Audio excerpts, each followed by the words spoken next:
Boa tarde a todas, boa tarde a todos, bem-vindos no nosso penúltimo encontro que abre a quarta e última semana. E o título das apresentações dessa semana é Os Caminhos da Interpretação. E a mesa de hoje tem o título A Prática Arqueológica entre Teoria e Método. E os palestrantes de hoje são a professora doutora Maria Cristina Nicolau Cormicchiari e o professor doutor Bruno Sanchez Ranzani da Silva, que vai abrir essa mesa. Antes de começar, eu queria justificar, houve uma pequena mudança hoje. Eu vou coordenar essa mesa hoje, porque a professora Natália Frazão, que deveria coordenar, não está podendo estar presente hoje. Então, se desculpa, eu estou no lugar dela. Então, eu vou começar apresentando o professor Bruno Sanchez.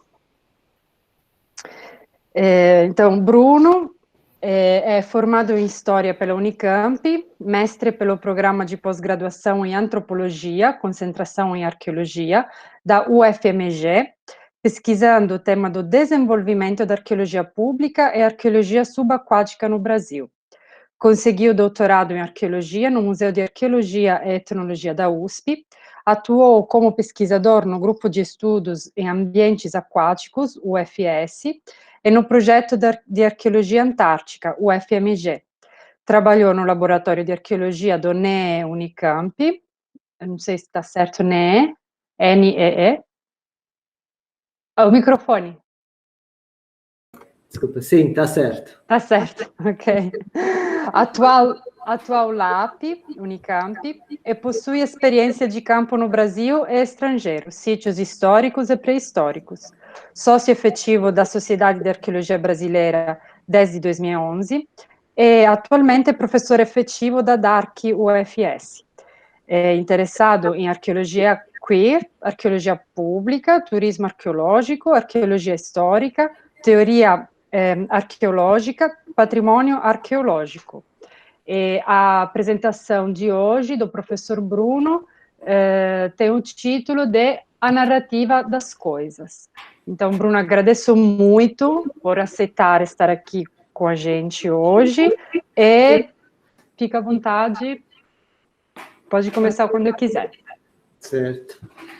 Deixa eu só botar aqui, ligar o cronômetro, para não me perder. Gente, boa tarde. Queria agradecer a Vivi, a Margot e o Thiago pelo convite para participar dessa banca, para participar dessa mesa. Também é muito gostoso estar compartilhando o debate com a Cris, que fazia muito tempo que eu não via, desde que eu fiz o doutorado aí no MAI.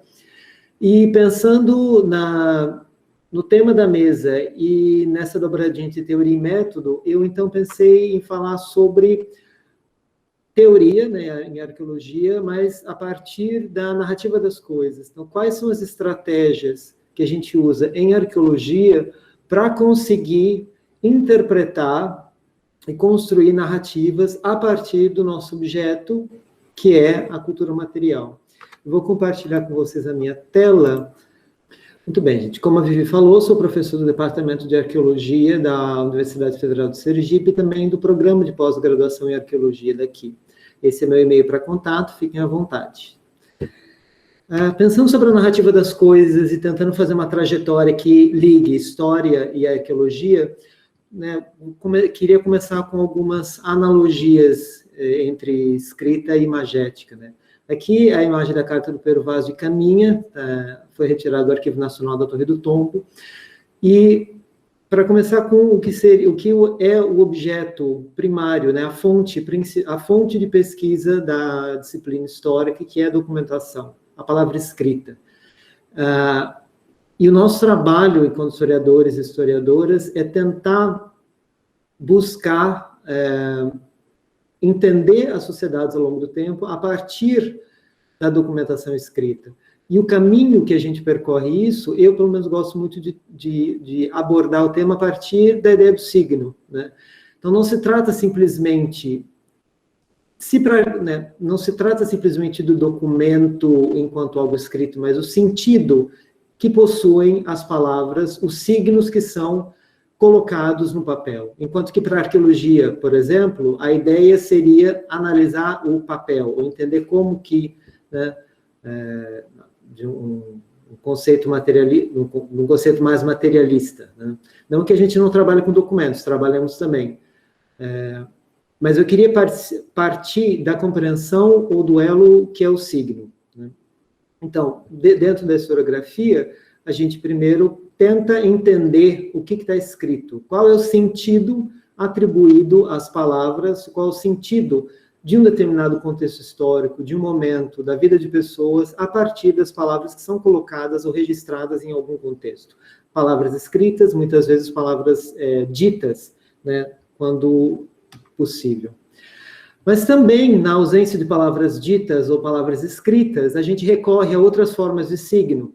Aqui, por exemplo, pegando um exemplo do realismo do Almeida Júnior, quando ele tenta nos transmitir a ideia de saudade a partir de uma representação que até tem, em algum lugar, palavras escritas aqui, mas que a gente não consegue ler.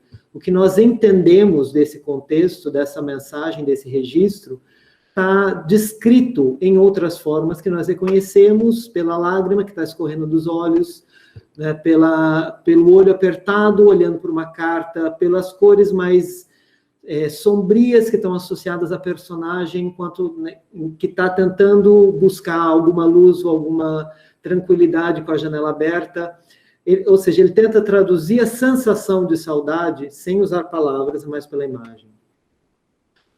Outras coisas misturam tanto imagem quanto texto. Aqui uma obra do artista plástico Denilson Banil, que chama Natureza Morta 1, que, inclusive, que é feita de fotografia digital, edição e impressão digital sobre papel.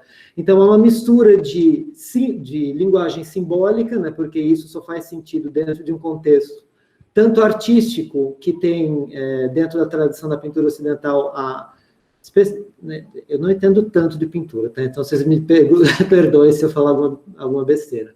Mas dentro da tradição da pintura ocidental, especialmente aí nos séculos... deixa os séculos falar, porque senão eu vou falar besteira.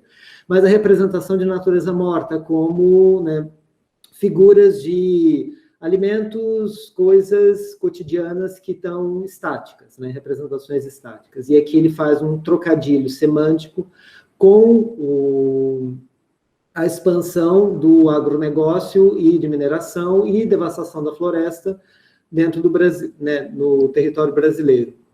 Então, ele mistura,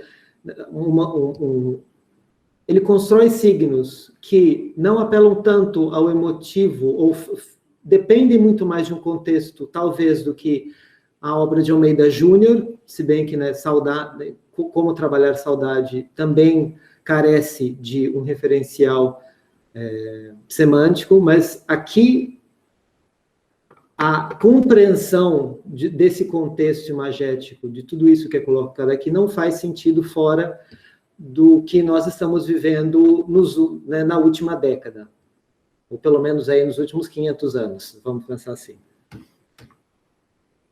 E também existem aquelas produções plásticas que não necessariamente a gente entende de primeira. Eu, por exemplo, não faço a menor ideia do que David Cherney quis dizer com essa obra dos bebês na torre, embora eu consiga perceber alguma coisa ao longo, a partir de outras obras dele. Essa obra dos bebês na torre não me remete de pronto a qualquer tipo de sentido.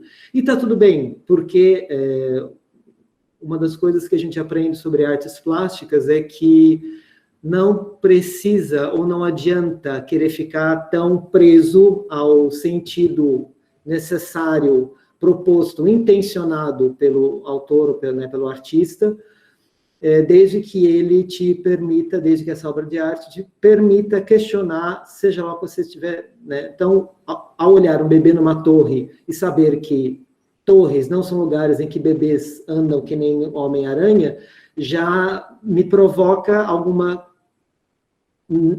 necessária repercepção da realidade, né?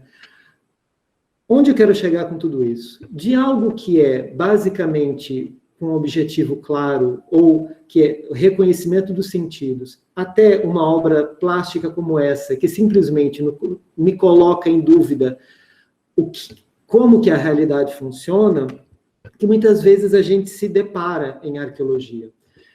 Muitos dos sítios arqueológicos, as coleções que a gente trabalha, dos registros que nos chegam, eles nos colocam diretamente essa pergunta: o que eu significo? O que isso significa? Aqui, um dos exemplos mais chocantes, eu acho, dentro da arqueologia que nós trabalhamos é com iconografia, especialmente grafismos rupestres. Porque são desenhos que nos convidam, muitas vezes, a um reconhecimento, né, que nos convidam a um referente animal, a um referente humano, a um referente que bate na nossa cabeça, ao mesmo tempo que nós estamos absurdamente distantes do que do que foi de fato o referente de quem fez a pintura. Então, se aqui eu reconheço uma ema, pode ser que seja, sim, uma ema, tanto para mim quanto para a pessoa que pintou, porque a ema está, né, correndo aí no Cerrado brasileiro há milhares de anos. Mas por que a ema? Por que a ema assim? Por que a ema dessa cor? Por que a ema associada a outras coisinhas que parecem ser seres humanos? E tem outras emas aqui. Por que a ema dessa cor embaixo desses outros bichos que parecem ser quadrúpedes, sei lá, pode ser um veado do campo, pode ser o que é? Isso daqui, essas coisinhas que parecem bactérias ciliares, e assim a gente vai, né? Mas o que significa tudo isso? É basicamente a grande pergunta que nós tentamos responder ou alcançar quando a gente mobiliza modelos teóricos dentro da arqueologia. O primeiro problema é que acho que nos separa, né, enquanto ciências ou disciplinas que trabalham com o tempo, um elemento que eu acho que é uma divisória importante entre história e arqueologia é a ausência, é o problema do signo, né? Nós não temos, pela maior parte do período temporal, do recorte temporal que nós trabalhamos em arqueologia, nós não temos o referente. Nós não sabemos qual é o código, né? Nós não temos uma pedra de Roseta para nos dizer se isso daqui possui algum referente fonético, algum referente fonético e semântico. O segundo, que não é um abismo tão grande, mas, pelo menos em termos de foco disciplinar, percebe-se uma diferença, é a relação entre fenômeno e representação. Vou aqui fazer uma paráfrase da fenomenologia, né? Roubar um conceito assim por cima. Em arqueologia, nós trabalhamos mais com o que foi feito do que com o que foi dito, né? Do que foi feito, do que com o que foi dito sobre o que foi feito, né? O registro escrito, ele muitas vezes, ele passa por um filtro de intenções na hora do registro sobre um determinado evento. Nós trabalhamos com vestígios de um determinado evento. Claro que, ao longo do nosso trabalho, a gente percebe que a confecção das coisas também possui intenções, também possuem discursos, também possuem relações sociais, né? Elas não são espelhos passivos da nossa atuação, mas, de qualquer forma, elas são uma vertente diferente, uma perspectiva diferente, um resultado, um produto diferente de determinado evento ao longo do tempo. E uma eterna sobreposição de eventos. Trabalhar em sítios arqueológicos, especialmente dentro daquilo que a gente chama de multicomponenciais, é trabalhar com um palimpsesto eterno, né? É o mesmo papiro que foi limpo e reescrito pelo menos assim 3, 4, 5, 6, 10 vezes ao longo do tempo. Então, esses meandros, né, esse meandro que nos priva do referente e nos apresenta uma sobreposição de contextos, que por sua vez significa uma sobreposição de referentes, é um desafio muito grande para a gente conseguir entender determinados eventos, a sucessão de determinados eventos e, consequentemente, construir narrativas do passado a partir da arqueologia. Mas, enfim, é o desafio que a gente enfrenta e é o desafio que faz parte do nosso trabalho. Um ponto comum nisso tudo é a importância do contexto. Da mesma forma em que a crítica interna é necessária para que a gente perceba que um documento foi escrito em sua época ou não, forjado, né? Quem escreveu, por que escreveu e o que contém em termos de sentido daquela escrita. Entender que o Jean Delery, quando ele está escrevendo... Jean Delery não, deixa eu pegar um outro exemplo. Então, subindo o Amazonas. Bom, que o Debré, quando ele estava pintando sobre os índios do Brasil... Não, o Debré não, que ele falsificou. Que ótimo. Bom, quando o Jean Delery está descrevendo seu contato com grupos indígenas do Brasil, ele está falando, por um lado, de grupos indígenas no território brasileiro, ao mesmo tempo que ele está falando muito sobre a perspectiva europeia no século XVI, sobre o mundo, sobre Deus, sobre a natureza, sobre o que é ser humano e o que é ser bárbaro e o que é ser civilizado. Em arqueologia, a mesma coisa. Nós não... Um fragmento cerâmico, ele é um fragmento de barro cozido. A não ser que ele seja contextualizado com outras coisas, nós temos uma dificuldade muito grande de dizer algo além de que ele é barro cozido. Bom, o que é tudo isso, basicamente, que a gente está falando? Aqui eu peguei uma imagem bastante estética e simpática de algumas ferramentas, alguns vestígios que são associados ao que a gente chama de cultura Clovis, né? Cultura arqueológica Clovis. Não necessariamente cultura no sentido de cultura humana. Mas a indústria lítica Clovis, do norte dos Estados Unidos, que tem aí um escopo temporal entre 10.000 e 5.000 anos antes do presente. É uma indústria que chama muita atenção pelas pontas estéticas, pelo material, pela diversidade de matéria-prima, pelo rigor técnico, pela destreza tecnológica na produção, mas, infelizmente, a maior parte das vezes o que nós trabalhamos é com fragmentos como esse, que são da indústria lítica mais antiga do mundo, que é a indústria uruguaiense. Aqui do lado, né? Isso são fragmentos arqueológicos, esses aqui são fragmentos resultados de experimento, né? Pessoas lascando hoje para tentar ver se elas conseguem reproduzir o mesmo tipo de ferramenta que, nesse caso, é datado de cerca de 3,3 milhões de anos atrás. 3,3 milhões de anos atrás, a espécie humana nem existia, mas já se sugere que nossas espécies ancestrais estivessem produzindo ferramentas. Mas, de qualquer forma, não é fácil lidar com elas, porque muitas vezes a diferença entre isso e uma rocha que se quebrou sozinha porque caiu de um penhasco é muito diferente.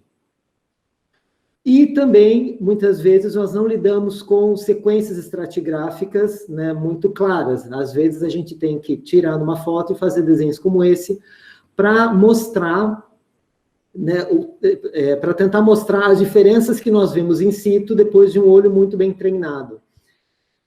Então, tudo isso que nós temos são, basicamente... Tudo isso que nós temos, basicamente, é resto, lixo. Uma coisa que nós aprendemos em arqueologia desde o começo é que a maior parte das fontes que nós trabalhamos são coisas que as pessoas deixaram, intencionalmente ou não intencionalmente, mas deixaram para trás, né? Jogaram fora. E por isso essas coisas estão quebradas, essas coisas foram se acumulando e nós temos que tentar, de alguma forma, lidar com essas coisas que não necessariamente foram colocadas ali ou foram deixadas ali para transmitir alguma mensagem. Certo? Então, esse é um dos desafios da arqueologia. E a ideia da teoria para nos ajudar a como significar esses grandes pacotes de lixo que nós encontramos ao longo da nossa trajetória. A teoria em arqueologia busca explicar a variabilidade do registro arqueológico. O registro aqui, o que eu chamo de registro, isso daqui é uma frase pessoal, uma frase minha juntando experiências de vários outros autores e autoras dentro da disciplina.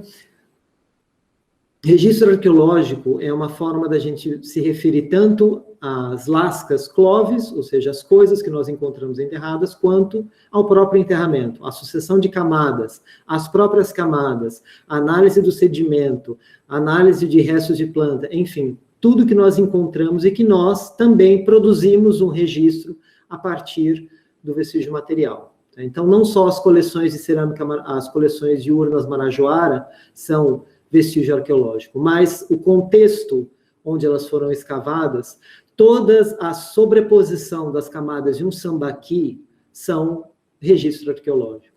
E a teoria nos ajuda a explicar por que as coisas mudam ao longo do tempo e por que as coisas se mantêm ao longo do tempo. E a mudança na decoração de uma cerâmica, a mudança na forma de lascar ferramentas de pedra, a mudança na forma de construir habitações são variações que a gente analisa e que e são variações a partir das quais a gente vai tentar alcançar os modos de vida no passado. Da mesma forma, as permanências, os tipos decorativos que permanecem por milênios, as formas de habitação que permanecem por décadas, o que elas nos dizem sobre as formas de organizar, as formas de pensar, as formas de reagir às mudanças ambientais das pessoas ao longo do tempo. A teoria são os modelos que vão nos ajudar a pensar tudo isso. Tanto a variabilidade como o produto da ação humana, ou seja, aquilo que humanos no passado fizeram, por razões sociais, econômicas, simbólicas, comportamentais, adaptativas, entre tantas outras esferas. E também a variabilidade de ações não humanas, como mudanças geográficas, ações químicas, físicas sobre os vestígios materiais, ações animais, vegetais, espirituais e tantas outras dimensões que não dependem apenas de nós. Em suma, teoria é o que vai me ajudar a explicar, por exemplo, como que essas pontas foram feitas, se elas foram aplicadas, ou se elas foram aplicadas uma ferramenta assim, cadê apontando aqui? Ou seja, usando aqui uma haste paralela, uma contra-haste, aqui definida, chamada como foreshaft pelos autores, associada com uma pequena lasquinha de madeira, amarrada a uma ponta, ou, se na verdade, ela era assim, amarrada diretamente a uma ponta com uma haste, e o que eles chamaram de bastonete ou foreshaft, não serve como uma contra-haste, mas sim como um gatilho para poder acionar e para poder regular a rigidez com que para poder regular a rigidez com que a lâmina fica presa à haste. A teoria arqueológica me ajuda a tentar sair daqui e chegar ou aqui ou aqui. Certo? O texto de Lyman O'Brien, de 1998, está nas referências depois, beleza? Alguns elementos de base que eu queria trazer para vocês. A descrição do fenômeno, a descrição da coisa. Frente a essa ausência do referente, ou seja, nós não temos necessariamente para quem chegar e perguntar, falando, cara, para que você usa essa panela de barro? Há raros eventos em que nós temos isso. Então, por exemplo, há registros de um missionário espanhol que esteve com os Guarani do Rio Grande do Sul, de Santa Catarina, e fez um registro de como esses indígenas usavam vasilhames cerâmicos e chamavam os vasilhames cerâmicos. E esse cronista descreveu os vasilhames cerâmicos. Então, hoje, a boa parte da forma como nós, na arqueologia, descrevemos vasilhames arqueológicos Guarani vem de referências êmicas, ou seja, dos próprios Guarani que foram registrados infelizmente, em fonte secundária, e que foram usados posteriormente para constituir as tipologias. Também é possível, né, conversar com os próprios Guarani para tentar recalibrar ou calibrar as tipologias que a gente usa hoje, né, porque os Guarani ainda ocupam os Guarani ainda estão presentes, fortes, firmes, resistentes, em Santa Catarina, no Paraná e no Rio Grande do Sul. Mato Grosso do Sul, enfim, São Paulo, vários outros lugares. Mas esses casos são raros. A maior parte dos casos que nós temos são ferramentas desde 3,5 milhões de anos atrás, 3,3 milhões de anos atrás, até os dias de hoje, para as quais nós não temos pessoas que sobreviveram tanto tempo para nos dizer como essas coisas são usadas. Então, uma das primeiras ferramentas, um dos primeiros modelos para tentar explicar e alcançar o sentido dessas coisas é descrever o que a gente tem contato direto. É descrever o fenômeno. Botar a mão na cerâmica, olhar para a cerâmica, medir a cerâmica, sentir a textura, descrever os tipos decorativos, tentar atribuir algum sentido a essas coisas a partir dos referentes que nós possuímos dentro das ciências modernas. Então, aqui, por exemplo, é um quadro da Annette Lamia-Perrer para descrição de pedra polida ou picoteada, que ela coloca num manual feito para o ensino de litologia em 1967, durante os primeiros cursos da missão francesa no Brasil para a formação de arqueólogos e arqueólogas. O que a gente chama de tipo em arqueologia é um resultado, a grosso modo, da atribuição de sentido e proximidade, da atribuição de sentido entre coleções arqueológicas pela proximidade. É uma categoria que foi sendo desenvolvida desde o surgimento, a partir do surgimento da disciplina ali no século XVIII, a partir do antiquarianismo europeu, até e consolidado na primeira metade do século XX, e que nos ajuda a atribuir sentido não só imediato, né, um sentido fenomenológico da descrição da descrição da coisa, mas um sentido social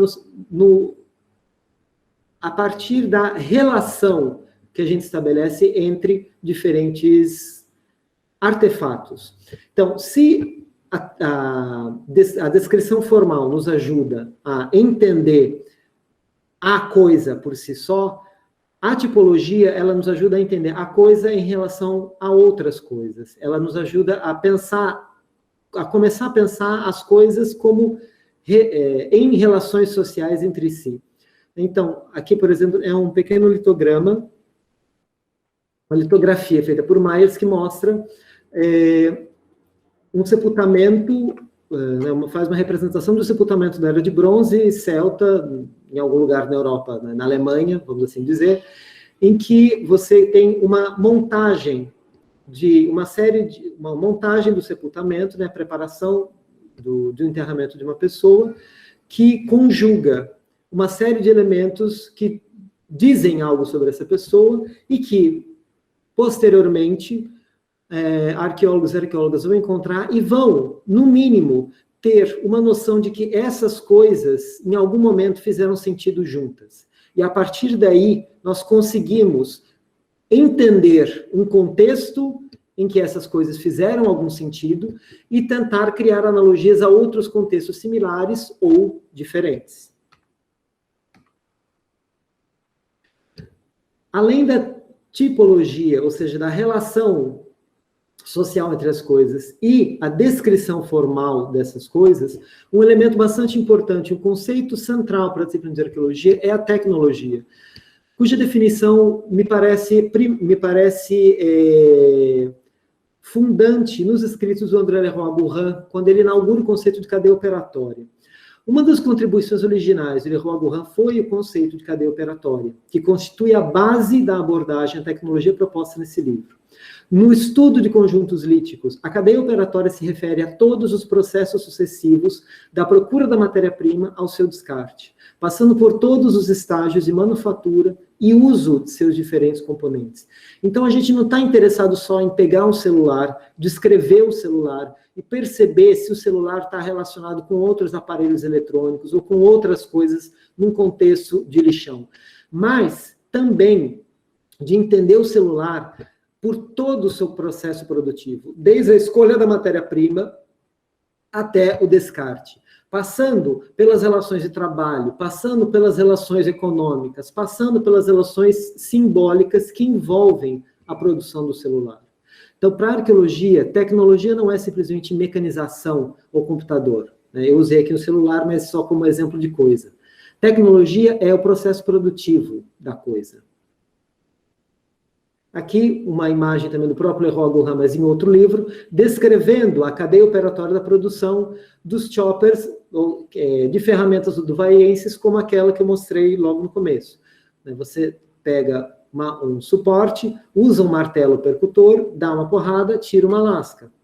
E a partir da retirada de lascas, você produz um gume cortante que é chamado de chopper. A compreensão do contexto, como que as coisas em seu lugar em relação com outras coisas. Então, além da tipologia que eu descrevi ali pelo exemplo de um sepultamento, interessa na nossa disciplina perceber a relação entre diversos sepultamentos, entre diversos fragmentos cerâmicos, entre fragmentos cerâmicos e fogueiras, entre fogueiras, fragmentos cerâmicos e fragmentos de osso, junto com vestígios de áreas de habitação. Tudo isso identifica um sítio que tem uma relação, por sua vez, com outro sítio a 50 quilômetros de distância ou a 100, 200 metros de distância. E esses sítios em relação vão compor um território. Aqui eu trouxe uma imagem do Louis Binford, que tem um trabalho primoroso na década de 60, 70, aqui é uma publicação de 80, mas os trabalhos ele começando na década de 60 e 70, de mostrar a importância e consolidar a importância de ampliar a percepção de contexto da arqueologia.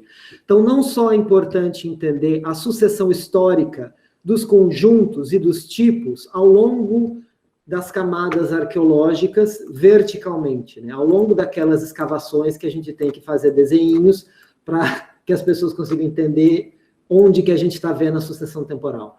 Mas também, num tempo como esse, como que diferentes sítios em diferentes pontos se relacionavam. Certo? Então, para a arqueologia, o contexto também é fundamental.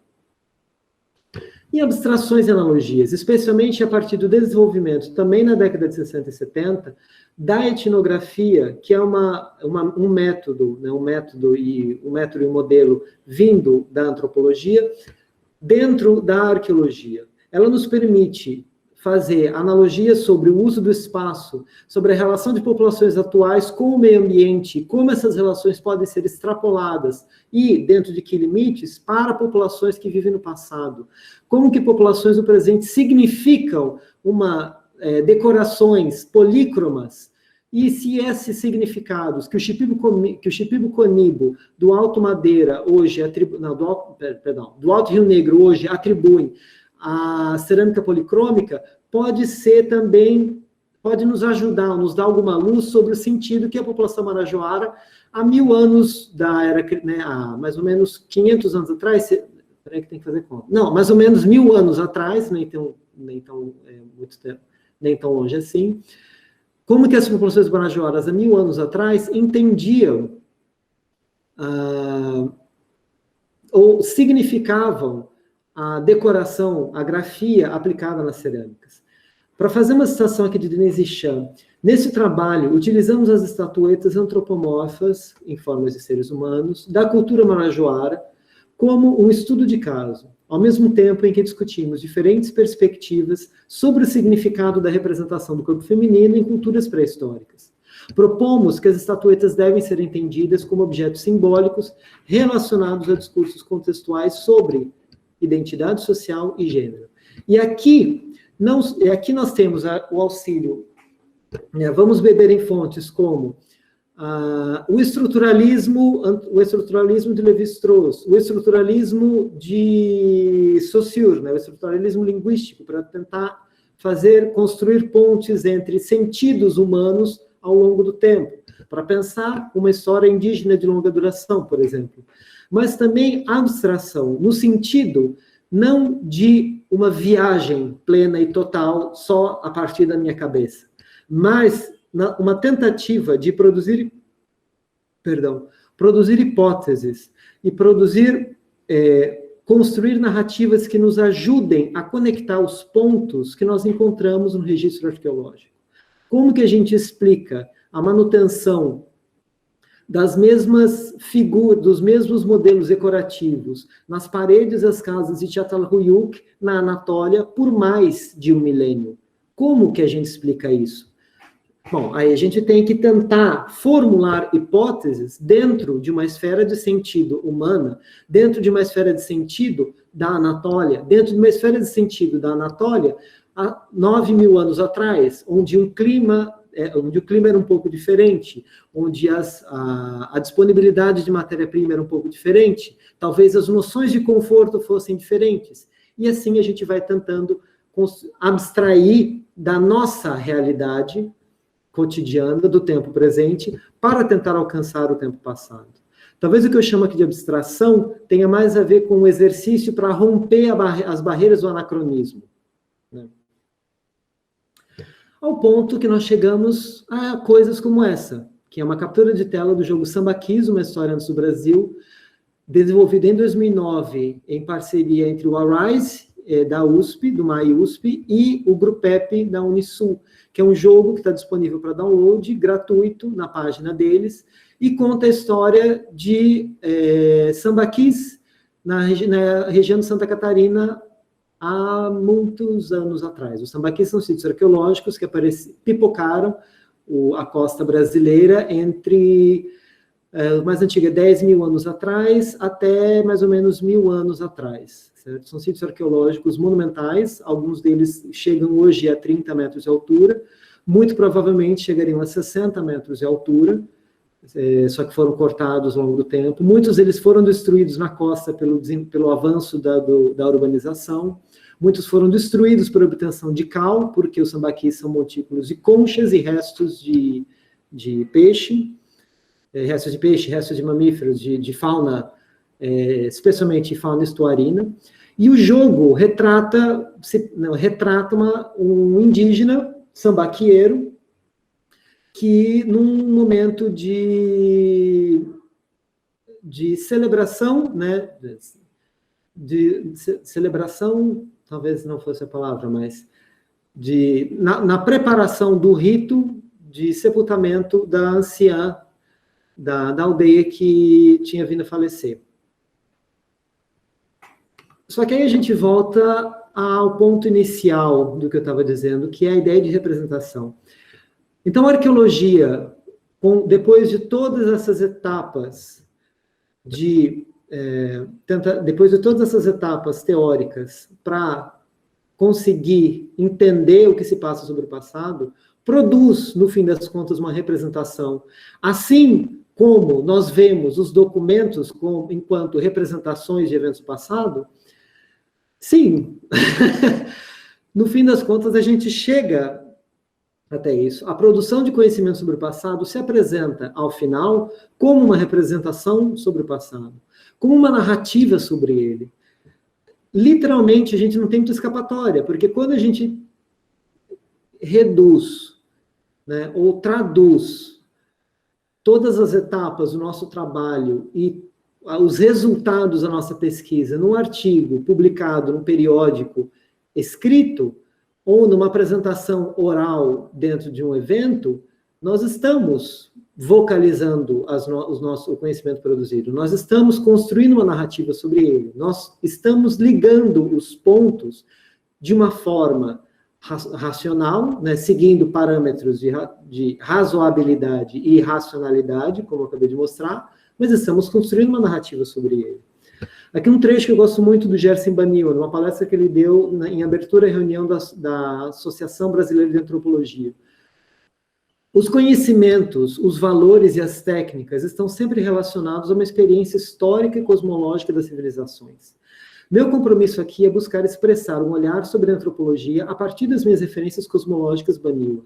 Isso também faz sentido, tanto na arqueologia quanto na antropologia e também na historiografia. Quando a gente tem, a partir dos anos 80, o impacto dos movimentos sociais que vieram desde os anos 60 e 70, decolonização da África, movimentos indígenas na América do Norte e Sul,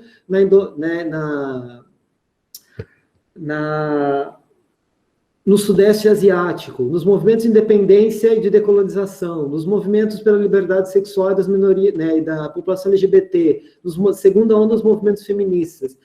A pressão que os movimentos sociais fazem à ciência, em geral, dizendo: vocês estão produzindo conhecimentos sobre um mundo que vocês não estão deixando falar. Vocês estão produzindo conhecimentos sobre o passado de indígenas, negros, negras, mulheres, LGBTs, sem deixar essas pessoas falar. Então, e isso está deixando uma série de lacunas, isso está produzindo um passado e um presente que nós não temos espaço, porque a gente não consegue mostrar a nossa história, a forma como nós entendemos a história. Então, a relativização, né, o relativismo que começa a aparecer na historiografia nos anos 70 e 80, na arqueologia também a partir dos anos 80 e 90, ele é um resultado dessa pressão e ele vem para nos mostrar isso, de que nós também somos indivíduos históricos, localizados no tempo e no espaço e em corpos, né, muito específicos. Nós não estamos aquém da história, da mesma forma que os autores que nós estudamos e que escreveram, né, a história da Guerra do Peloponeso, não estavam aquém do mundo em que elas escreveram a história da Guerra do Peloponeso. A ideia de que eu relato o que eu vejo está muito bem, só que o que eu vejo não deixa de ser uma visão focada e direcionada pela localização da pessoa que está vendo, certo?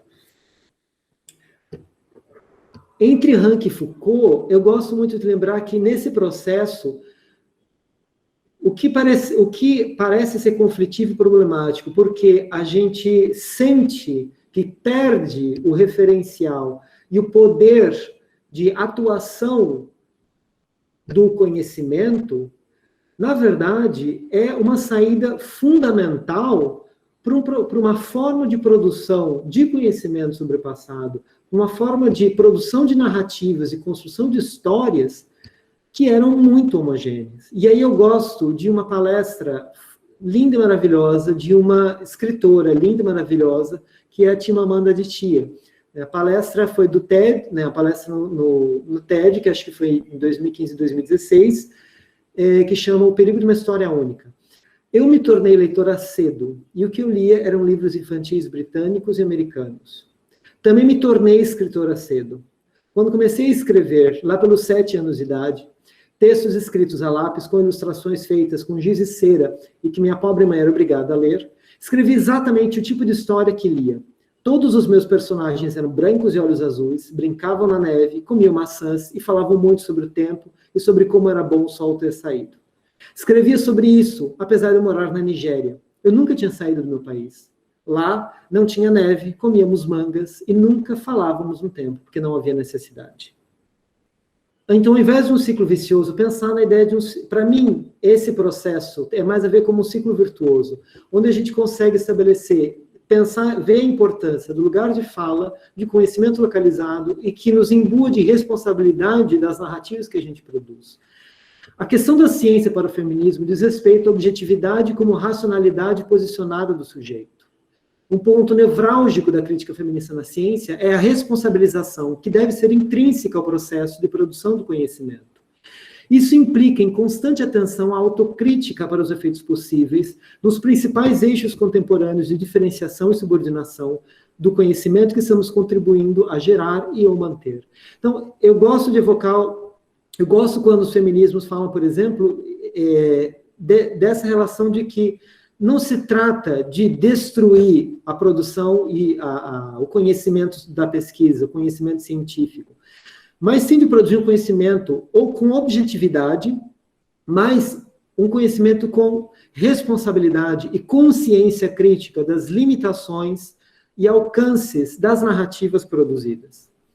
Então, eu gosto também quando Roy Wagner fala que se a cultura é uma invenção do antropólogo, da antropóloga, como a Manuela Carneiro da Cunha também fala, tá tudo bem, porque essa invenção, se ela for um esforço de encontro e de encontro da alteridade, ela vale a pena.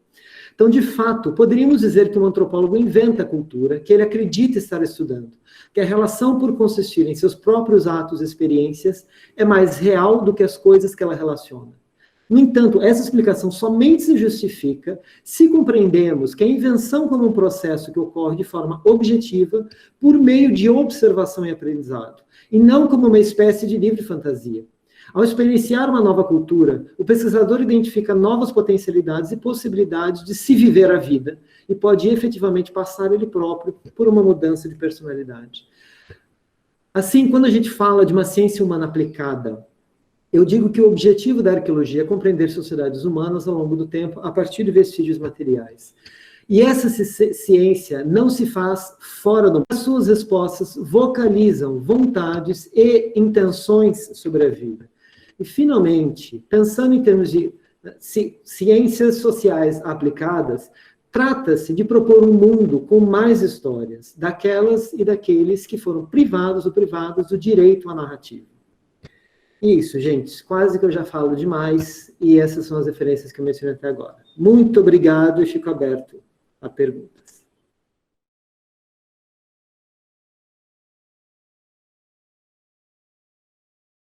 Então, bem-vindos de volta. Agora eu vou apresentar a professora Cristina. A professora Maria Cristina Cormicchiari é docente de arqueologia no Museu de Arqueologia e Etnologia da USP. Atua nos campos dos estudos numismáticos, tanto análises iconográficas como de circulação monetária. Estudos de organização do território, ocupado pelas sociedades antigas. Eu acho que desculpa, Cris, eu acho que eu copiei errado o texto, mas enfim.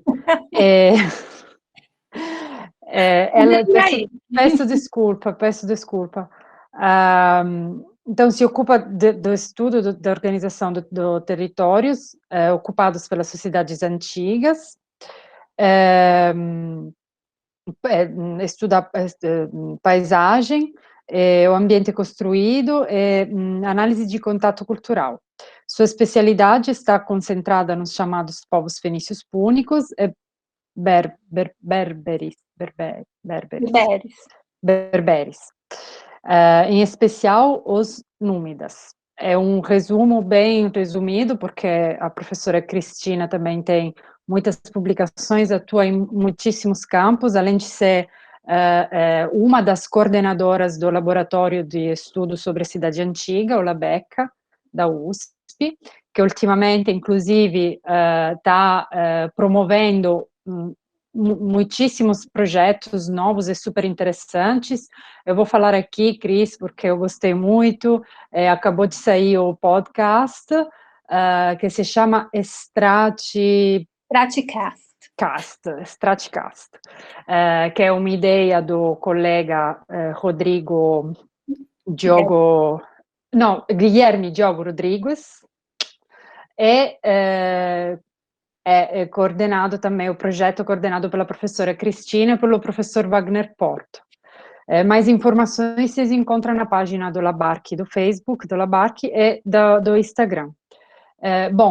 A palestra da professora Cristina se intitula Escavação Arqueológica para além da pá e do balde, os avanços da tecnologia. Então, Cris, pode começar quando quiser. Vou pôr aqui o meu temporizador. Obrigada, Vivi, obrigada, Margarida, pelo convite, muito feliz de estar podendo participar.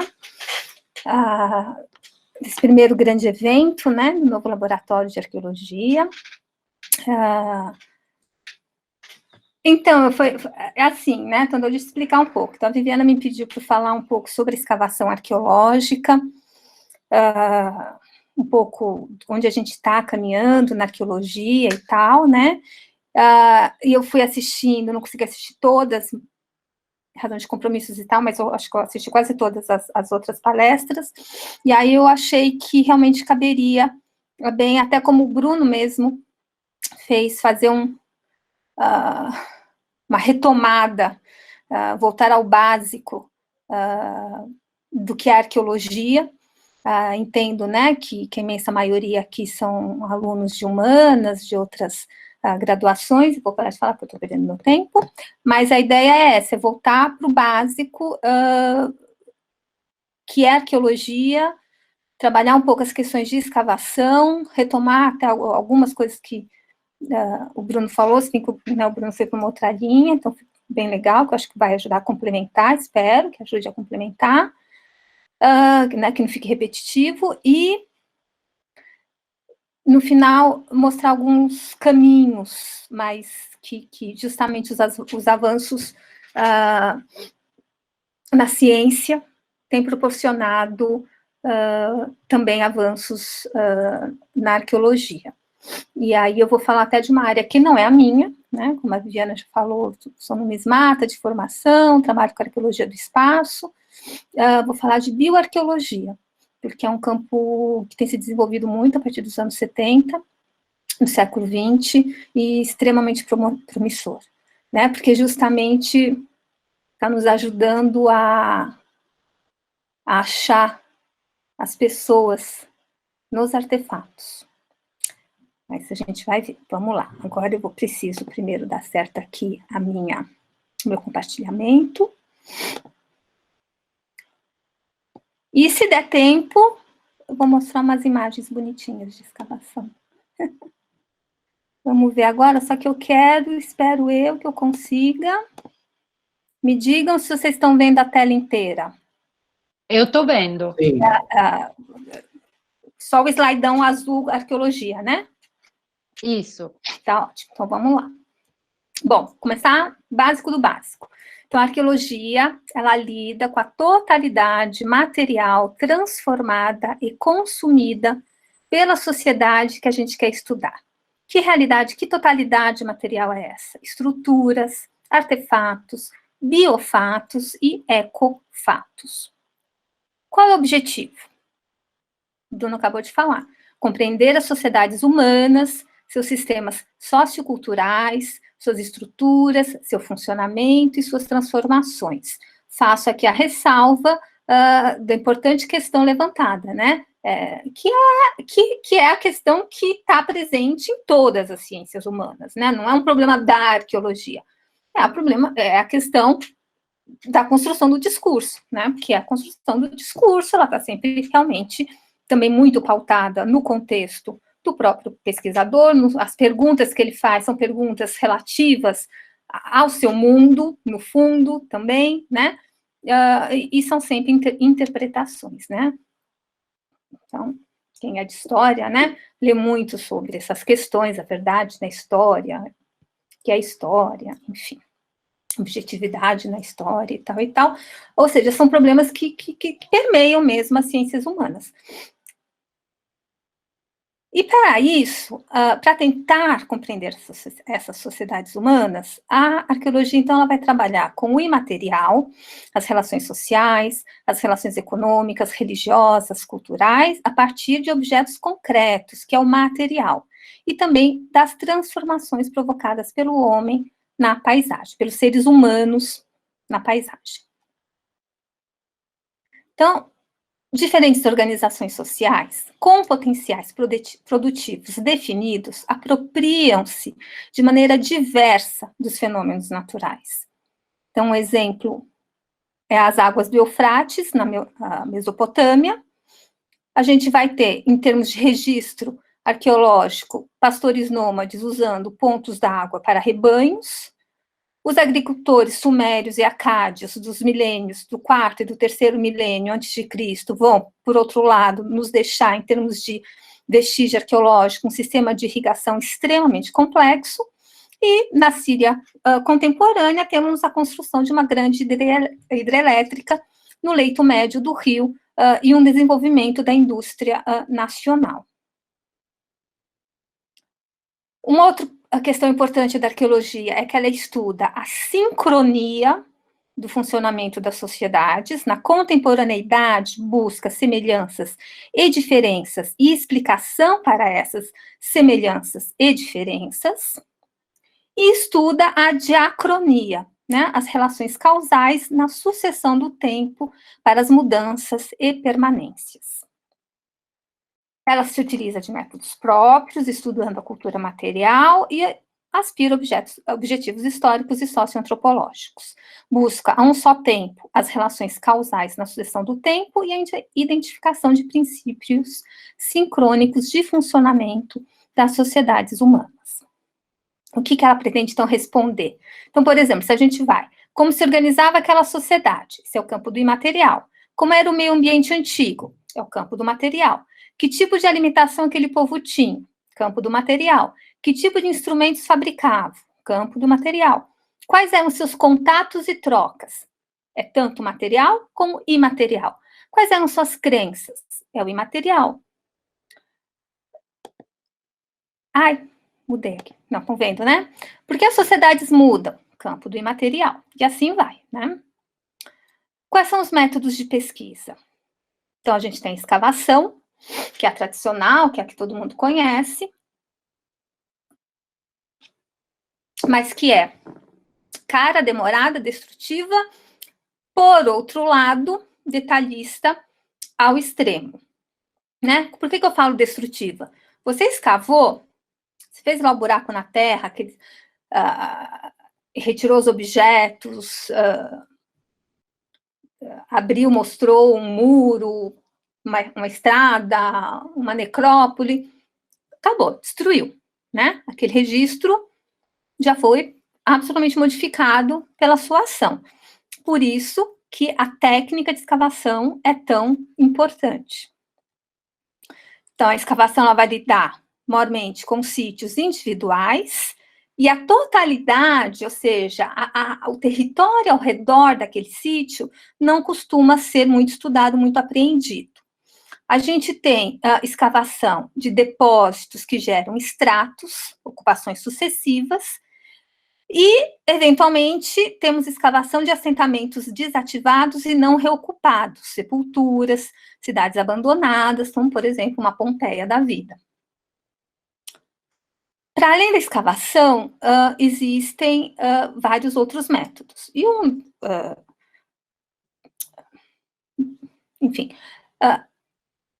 um ponto que se desenvolveu muito nas últimas décadas é a pesquisa dos arredores de um sítio, para tentar apreender a sua paisagem. Paisagem, o conceito paisagem é muito bem definido para o campo da arqueologia, ou seja, a arqueologia tem uma conceituação própria de paisagem. Evidências que nem sempre estão presentes no sítio, mas que demonstram o uso e a exploração do meio ambiente. Então, se pesquisar marcas de aragem, limites dos campos, artefatos espalhados por vastas áreas, né? Esse é o campo da arqueologia da paisagem, no seu desenvolvimento máximo, e da geoarqueologia. A base dessas abordagens está na percepção dos assentamentos humanos enquanto parte integrante dos seus meios naturais, levando em consideração processos geomorfológicos e biológicos que ocorreram tanto no seu seio quanto nos seus arredores. Isto é, o ambiente passou a ser compreendido enquanto passível de mudanças e não como algo homogêneo e estático. Nos estudos arqueológicos, esse tipo de abordagem tem se mostrado essencial, pois possibilita entender que tipo de ambiente os ocupantes de um assentamento enfrentaram. Além disso, permite a descoberta de sítios que se perderam em razão de erosão, enterramento sob sedimentação ou inundação. A análise da paisagem mutante é usada também com relação a sítios conhecidos, para se identificar o clima no período estudado, a fauna, a flora da região, os locais de recursos naturais e as áreas mais adequadas a assentamentos. Neste caso, a gente estuda os terrenos, a disponibilidade permanente ou periódica de água, as condições de água subterrânea, as possibilidades de enchentes, as barreiras naturais ou seus opostos, os caminhos naturais, conforme apresentavam-se no passado.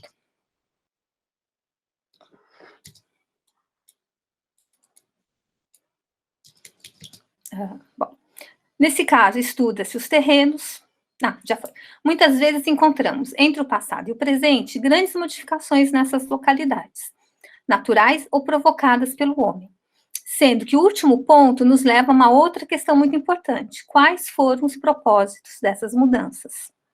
Então, todos esses dados são essenciais para entendermos o porquê da escolha, dentro das sociedades estudadas, por certas soluções sociopolíticas, mesmo que o conhecimento das dificuldades e das facilidades lançadas ao homem pelo meio ambiente que o rodeava, não leve ao entendimento do funcionamento da sociedade em sua totalidade. Não estou aqui pregando o determinismo ecológico, né?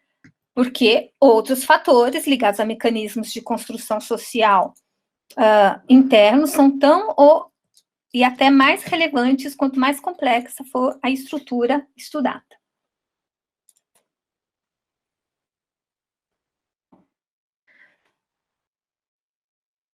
Para esse tipo de pesquisa, é necessariamente um tipo de pesquisa que vai querer percorrer um terreno muito amplo, né, gigante. Então, você tem que ter métodos mais rápidos e baratos, e menos ou totalmente não destrutíveis. Então, é a chamada prospecção de superfície. Detecção de estruturas utilizando métodos com aparelhos remotos sensores, que a gente viu muito exemplos na excelente palestra do professor Palota semana passada, e também da Lorena Gallo, principalmente da Lorena, com a análise da fotografia aérea. Então, a prospecção, o que ela é? Um método que vai além do reconhecimento dos limites de um sítio e que ganhou posição de destaque nos trabalhos de arqueologia, né, principalmente ligados à arqueologia da paisagem. Então, a gente estuda as sociedades nômades e seminômades, o padrão de assentamento, né, como é que aquela sociedade estava organizada? Em cidades, em vilarejos, em um grande centro e rodeado em satélite por vilarejos menores, etc, etc. Se estuda o uso da terra, se estuda as relações de sobreposição de um grupo humano sobre um outro e várias outras questões. Basicamente, a gente anda para uma área, examinando o caminho à sua frente, coletando ou anotando a localização dos artefatos, ecofatos e biofatos que afloram na superfície. Igualmente, anota-se a existência de estruturas, né? Então, eu sempre explico para os alunos, a Terra está viva. Quando a gente não terminar de matar, aliás, a gente não vai matar, né? Ela vai nos expulsar, mas a Terra está viva. Então, ela está sempre se movimentando. Então, é impressionante, mas aquele artefato de milhares de anos, ele realmente aflora a superfície, né? Pelas várias movimentações, seja geológica, seja mesmo de animais.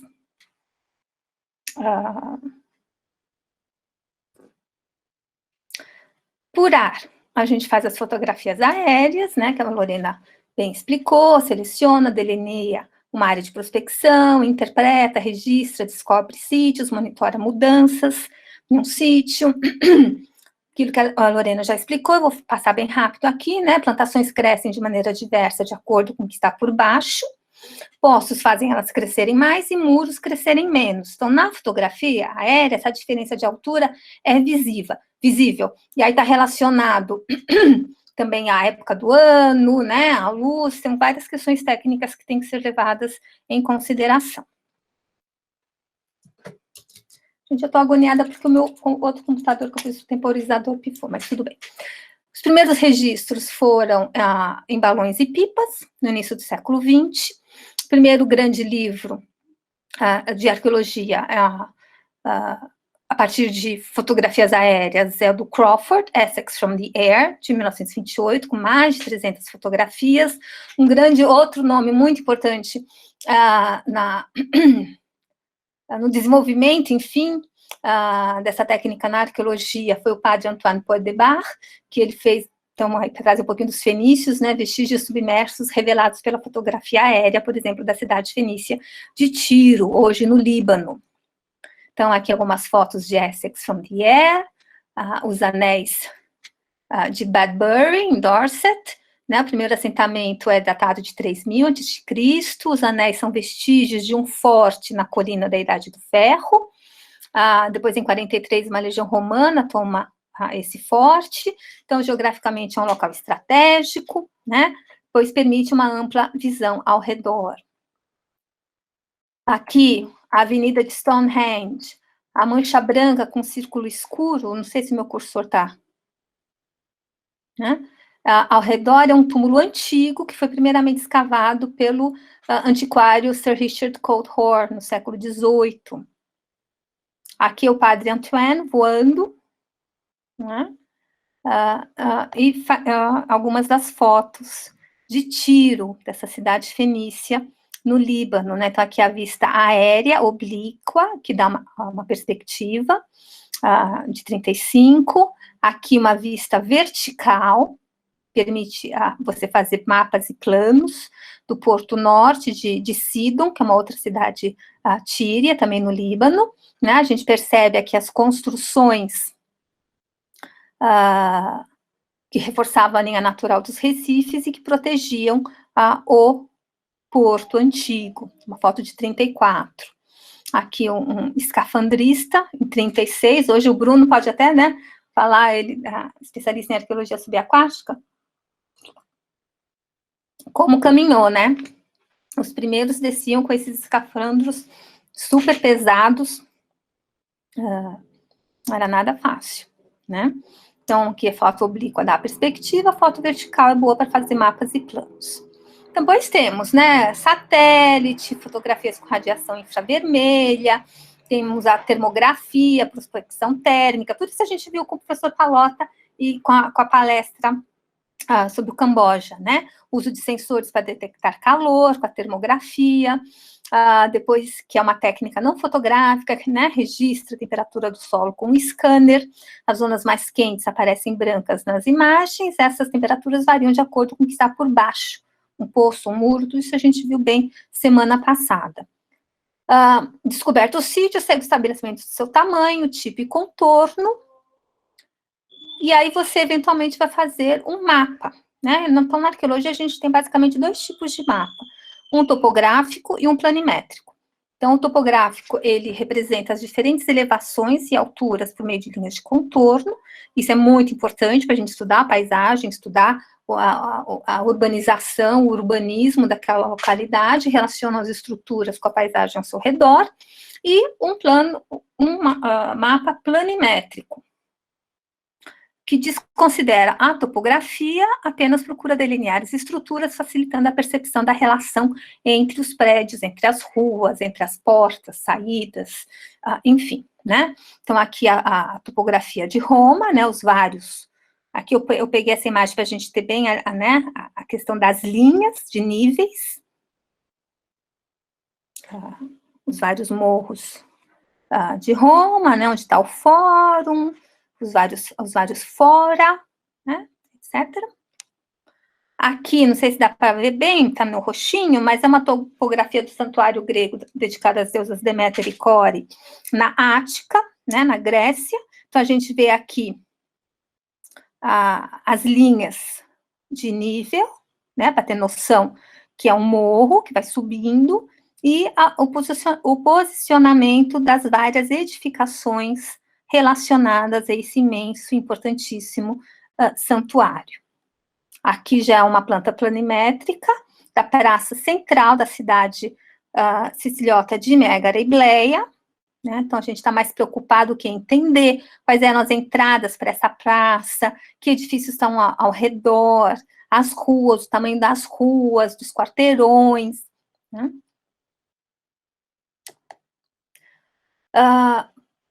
Além dos métodos que eu mencionei, existem métodos de detecção de estruturas no subsolo, sondagem simples, com cabos especiais, uso de microcâmeras, né? Tudo isso a gente viu também alguns exemplos muito interessantes semana passada, né? Então, esses métodos com sondagens com aparelhos medem diferentes formas de energia no subsolo e sua maior e menor resistência às estruturas ocas e concretas abaixo da superfície, ou que medem a intensidade do campo magnético da Terra, né? Então, as ondas movem-se mais rápidos quando elas se encontram com matérias duras e mais devagar em matérias macias como a argila, né? Então, a leitura dessas ondas apresentada pela máquina pode ser transformada em um mapa que apresente as estruturas abaixo das superfícies. Ontem mesmo eu assisti uma palestra muito interessante de uma arqueóloga trabalhando ali em Israel, e ela mostrou um desses mapas e ela riu, ela falou, na hora que a gente vai ver o mapa, parece um monte de grão de arroz, assim, que é um pouco difícil detectar, né? Na teoria, ele é mais bonito. Depois você tem que ter toda uma técnica, às vezes usar mais de um método, né, para conseguir, de fato, ter uma boa noção de onde escavar. Isso por quê também? Porque é isso que eu falei, né, quer dizer, a escavação em si, ela é muito cara. Então, você não tem realmente como sair explorando um sítio, você até detectou um sítio, mas onde exatamente eu quero escavar? Também vai estar relacionado a quais são as perguntas que eu estou levando para campo. Qual é o meu projeto? Qual é a minha hipótese de trabalho? Então, tudo isso realmente impõe que o arqueólogo, hoje, tenha que fazer uma pré-preparação muito forte, muito precisa, da área que ele quer escavar, onde ele vai gastar o dinheiro, onde ele vai ficar lá 10, 20 anos escavando até conseguir chegar, seja no nível virgem de não ação humana, seja ao período XYZ que vai dar para ele chegar, né? Dependendo de onde você está escavando, você está, por exemplo, a gente pensa Atenas. Pensa apenas os gregos clássicos e tal, mas Atenas está lá desde o Neolítico, né? Atenas foi um importante sítio micênico da Idade do Bronze, que é importante não, mas um sítio menor, mas foi um sítio micênico da Idade do Bronze, né? E por aí vai. Então, é uma sobreposição imensa de camadas, né? Como que você organiza tudo isso, né? Então, a leitura das ondas apresentada pela máquina pode ser transformada em um mapa que apresente as estruturas abaixo da superfície e ajude, então, você a melhor trabalhar. A gente tem um exemplo muito interessante lá em Portugal, de colegas de Portugal, no sítio de Amaia, que é um sítio romano.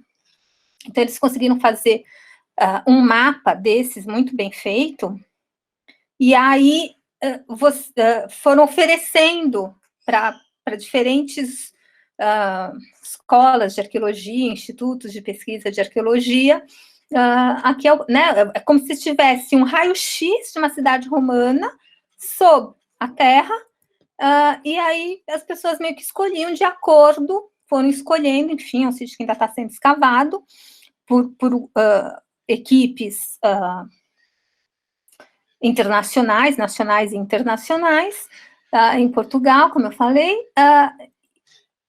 com essa enorme vantagem de você ter esse raio-x da cidade. Então, dependendo do projeto ao qual está acoplado a sua escavação, você vai escolher uma determinada área, né? Se você está interessado na vida cotidiana de uma cidade na província romana, você vai lá onde você acredita está o quarteirão residencial. Se você está preocupado com alguma questão técnica, em desvendar maiores questões sobre a cadeia operatória, como o Bruno colocou, você vai procurar, de repente, quarteirão especializado de produção metalúrgica, e assim por diante, né? Então, todos esses métodos que eu estou falando para você são métodos de pesquisa não destrutíveis utilizados pelo arqueólogo para estudar um sítio sem ou antes de escavar, né, como a gente vem falando.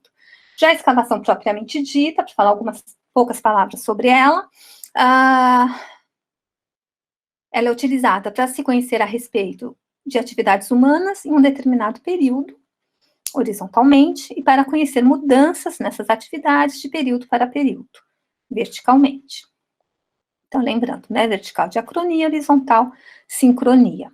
A interpretação, o objetivo final, vai depender do registro cuidadoso dos dados encontrados, incluindo a identificação de distúrbios artificiais posteriores do solo escavado, né? Ponto básico de uma escavação é a estratigrafia, né? Os geólogos foram os primeiros a reconhecerem o processo de estratificação, lá no século XVII. Estratos vão se acomodando, se formando sucessivamente, um em cima do outro. Então, mas o extrato arqueológico, ele não é um extrato geológico, isso também foi um percurso para ser entendido no histórico, né, de desenvolvimento da arqueologia. Então, na verdade, o que a gente tem são camadas de material cultural ou natural. Acumulam-se ao longo de períodos muito curtos, mais curtos do que as camadas geológicas, mas seguem a mesma lei de sobreposição, ou seja, mais embaixo é mais antigo, mais recente está mais em cima. Sendo que, na prática, essa lei de sobreposição não é assim tão simples. Pode ter um poço que foi cavado, temos a ação dos animais, a ação da água, afetam o ordenamento das camadas. Então, tudo isso, o arqueólogo vai ter que ter a capacidade de ler. Então, aqui um exemplo de algumas estratigrafias, né? Então, a gente já vê aqui poços, né, cavados, aqui, né?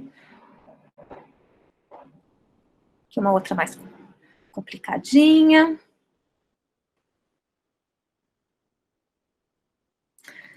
O extrato arqueológico é a unidade mínima básica do trabalho do arqueólogo numa escavação. Cada extrato pode ser delimitado pela sua composição material particular e corresponde a uma determinada atividade humana, realizada pelos usuários originais desse espaço físico. Ou pode ser uma ação natural, um depósito de aluvião, uma inundação, então tudo isso o arqueólogo tem que ter capacidade de identificar. A transposição desses extratos tridimensionais para seções estratigráficas verticais, como as que eu mostrei para vocês, e planos horizontais, permite ao arqueólogo, terminado o trabalho de campo, reconstruir o estado do material no momento da descoberta. Isso para quê? Para entender o contexto. Para entender o que o Bruno também colocou já para vocês. A relação de cada objeto ali, artefato, biofato, ecofato, enfim, uns com os outros, né? É o contexto que vai nos dar a interpretação, muito mais do que uma análise funcional, tipológica de um dado objeto. Hoje em dia, já falando um pouco de tecnologia, usa-se muito programas específicos de computador, não, né? De computador, que tornaram a vida um tantinho mais fácil. Então, né, o básico do básico, aqui é uma casa, essa casa vai decaindo com o tempo, digamos, um sítio abandonado, né? O que o arqueólogo vai encontrar, quando ele dá sorte, às vezes nem isso ele encontra só a fundação, que nem está aqui no desenho, é isso, né? E aí ele tem que chegar na casa, né? Por exemplo. Em campo, como a gente já mencionou, o arqueólogo se depara com estratigrafias muito mais complexas, mas o exemplo apresentado permite... Nossa, já está acabando meu tempo, Vivi? Permite constatar que o objeto tem quanto tempo? 30 minutos, você está falando há 30 minutos, então tem 10 minutos. Tá. Mas o exemplo apresentado permite constatar que o objeto direto de investigação do arqueólogo não é senão um vestígio, destroço diminuto e material do contexto cultural. por meio da leitura estratigráfica, a gente tem que chegar à reconstrução das atividades e ações que levaram ao estado atual do material. Então, eu vou correr um pouquinho. Então, os métodos têm que se adequar aos objetivos, o método vai variar de acordo com o tipo, quanto mais complexo e profundo for esse sítio, mais difícil vai ser, né? Então, o registro exato, horizontal, vertical de cada artefato vai ficando também difícil. Por isso que na arqueologia clássica, a gente acaba escolhendo alguns elementos, alguns artefatos para serem registrados de uma maneira mais completa. Já num sítio pré-histórico menor, você consegue, de fato, registrar cada elemento encontrado. Normalmente, em sítios mais complexos, o registro tridimensional costuma ser feito com artefatos-chave, diagnósticos, uma cerâmica decorada, uma moeda, uma estrutura arquitetônica, né? O resto dos artefatos, biofatos e ecofatos são alocados por camadas e por trincheiras. Então, aqui um registro tridimensional, altura, para você ter o local exato e conseguir depois reconstituir em programas de computador hoje os vários artefatos que foram identificados dessa maneira, e você consegue ter uma visão tridimensional daquele ambiente. Então, a gente tem dois tipos básicos de escavação. A primeira enfatiza a dimensão vertical, cortando a terra profundamente para revelar a estratigrafia, e a outra enfatiza a dimensão horizontal, através da abertura de vastas áreas de uma mesma camada, com o objetivo de revelar a relação espacial entre os artefatos e as estruturas. O Wheeler foi um importante arqueólogo, ele misturou os dois objetivos, pois manteve intacto entre as trincheiras, que a gente chama de testemunhos, montes de terra que revelam a estratigrafia, né? Então, deste modo, as diferentes camadas de cada trincheira podem ter sua continuação visualizada nas outras trincheiras. Uma vez contextualizados os artefatos, você remove aqueles montículos. Então, aqui é o exemplo do método Wheeler, né? Você vai fazendo as trincheiras, vai descendo, vai revelando aqui toda uma estrutura, por exemplo, por baixo, mas vai mantendo a estratigrafia. Então, você vai conseguindo melhor entender cada objeto que está sendo encontrado em cada uma dessas camadas. E aí você vai abrindo aos poucos, né? Isso aqui eu vou pular. Depois a gente tem escavações em espaço aberto, vão descendo horizontalmente, numa vasta área. Temos também, de novo, né, a estratigrafia aí é reconstruída por meio do registro tridimensional dos dados, que depois são plotados em mapas. De novo, a questão do computador ajuda muito. E, por fim, tem a escavação em degraus, principalmente ali na Europa, no Oriente Médio, como eu falei, que tem sítios com uma sobreposição cronológica de milhares de anos. Você vai numa grande área aberta no topo, e à medida que você vai se descendo, ela se estreita, formando degraus, né? Cris, Oi, já deu? não, eu queria dizer que não precisa correr, tá? Tá. Pode ir devagar, porque porque a palestra está sendo bastante boa, é bastante explicativa, então fique tranquila, tá bom? Tá bom, então vou lá. Eu vou relaxar um pouco. Bom, enfim, agora, mas está chegando razoavelmente no final. Para falar um pouquinho de artefato, a gente pensar que o artefato é o índice das relações sociais nas quais foi produzido e apropriado. Por isso que ele é tão importante para a gente, né? É um produto da cultura humana, onde estão aqueles elementos que eu mencionei para vocês, né? Material e imaterial. Ele tem uma função primária, uma utilidade prática, e uma função secundária, empregos secundários nos quais é possível aprender as indicações societais latentes na materialidade daquele objeto. Nesse sentido, estudar uma sociedade humana na arqueologia é necessariamente uma abordagem interdisciplinar, né? Eventualmente vai implicar etnologia, história, geologia, geografia, química, biologia, como a gente vai ver agora, arquitetura, entre outras. E só para terminar com essa questão, a relação artefato e texto,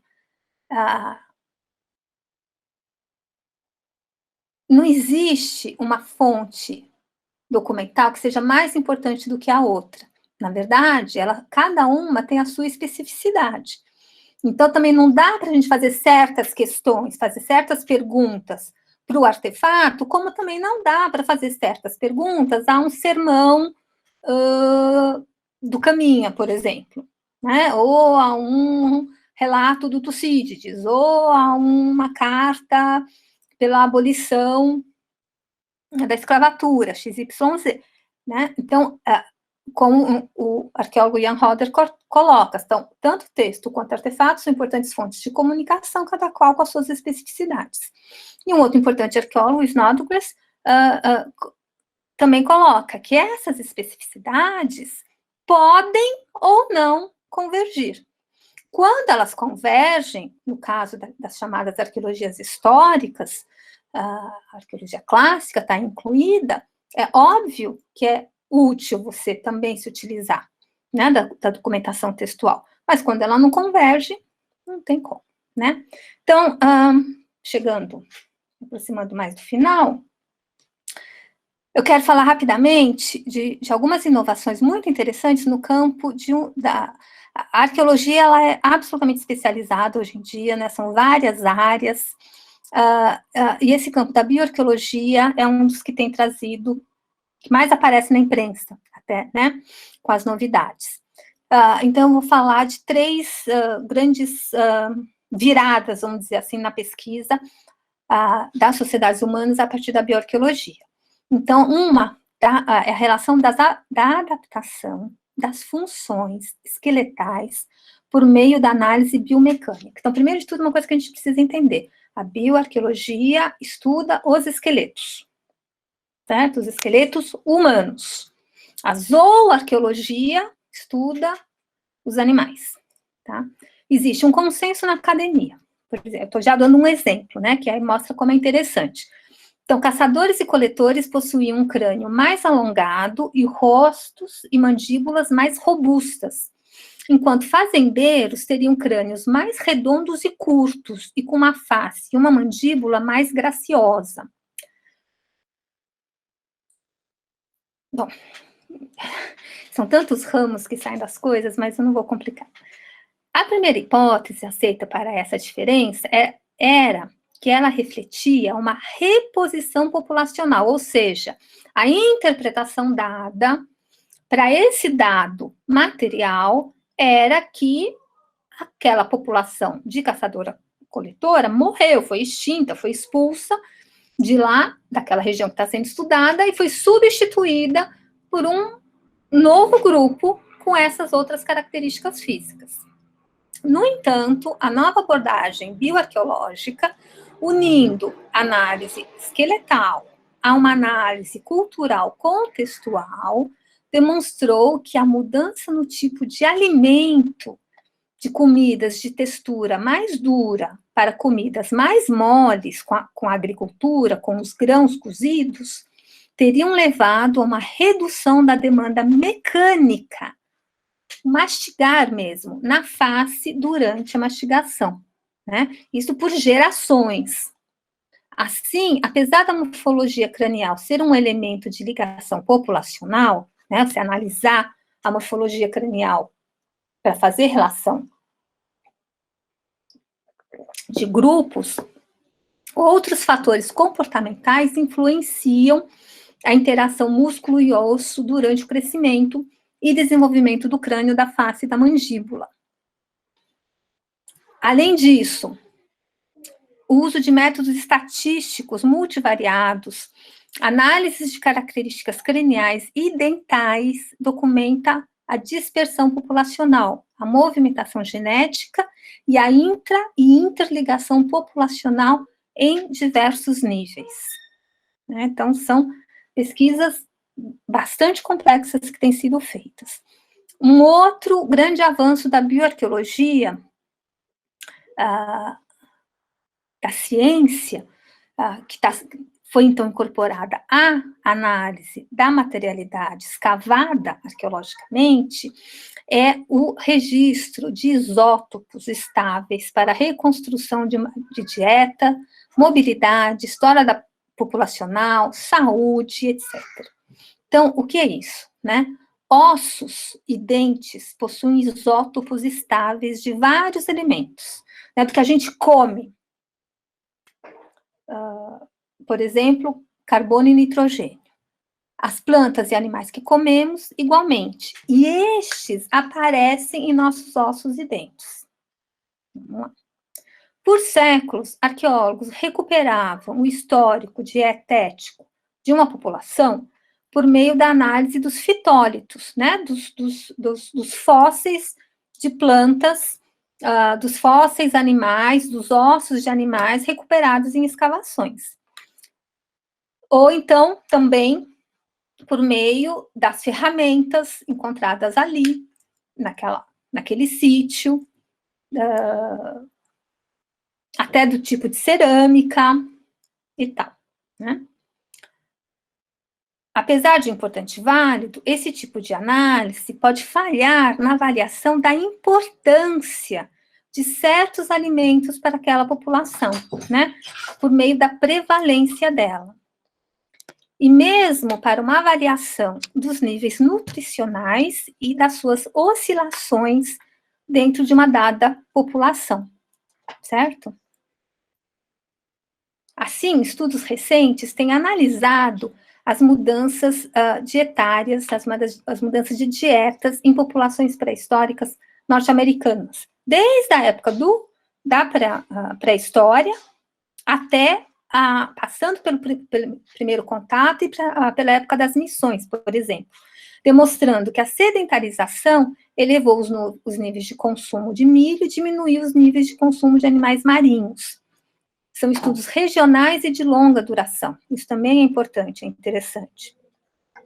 Então, eles auxiliam na identificação de padrões de variação ao longo do tempo e do espaço, incluindo mudanças-chave na dieta e de onde os alimentos são derivados, tanto para aqueles adquiridos via longas distâncias, que normalmente são mais raros, seja os adquiridos localmente, mais comuns, né? Então, as análises biogeoquímicas dos ossos e dentes demonstram o registro de mudanças na vida das pessoas na medida destas estarem ligadas com nossas dietas, né? Com o que a gente come.